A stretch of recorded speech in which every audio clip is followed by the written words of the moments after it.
Okay, so if you're painting letters, you want to use maybe a bigger brush than you might think. If you have letters that are straight edges like these, or block letters like these, then you want to use a brush that has a flat edge. That's called a flat brush. If you have anything else, even thin lines like this, you want to use a round brush that comes to a tip. Okay, so you have the correct brush that makes sense. I like to use, or a lot of artists, once you get comfortable painting, like to use a bigger brush because it holds more paint.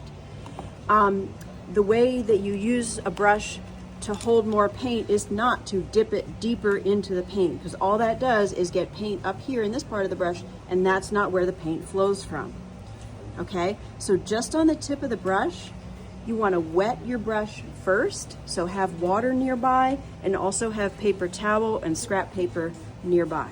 Okay, so wet your brush first, wipe off some of the extra water, and then get just a little bit of paint on there. So let's say you're doing something like these thin letters right here with curly tips. We're going to be using just that pointy part of the brush, okay? And using light pressure. Imagine I'm painting right on top of that line. Light pressure with this to control the thickness of that. Okay, if it accidentally gets a little bit too thick, then just make it consistent with the rest of the letter, and make sure that, and then you can make it look like you did it on purpose, right? So this was unplanned to make it quite that thick, but that's all right.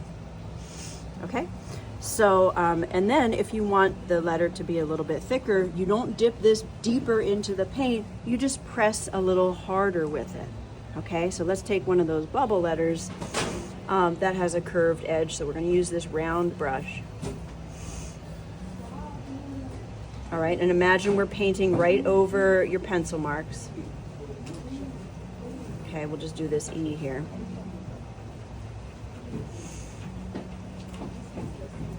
Okay, you don't want to have too thick of paint, right? You want to keep it a pretty thin layer.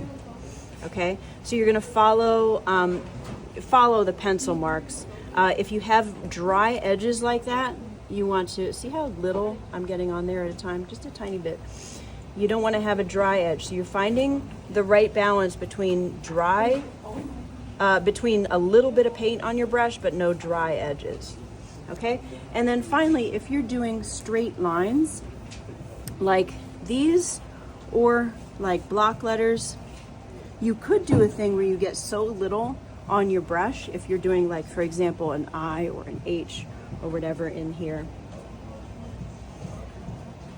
where you just kind of line it out like that. Okay, and then if you want to add serifs onto it, you can get the correct size of flat brush. Maybe dab it on your scrap paper that you have nearby. The other option for making thin lines, of course, is to use a round brush that is maybe a little bit smaller than that. Okay, and then the other use for a flat brush is if you're doing block letters, like let's say you're doing something like this E.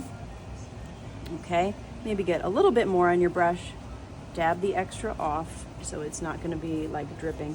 Turn your paper in whatever way is going to make it more comfortable for your hand, right?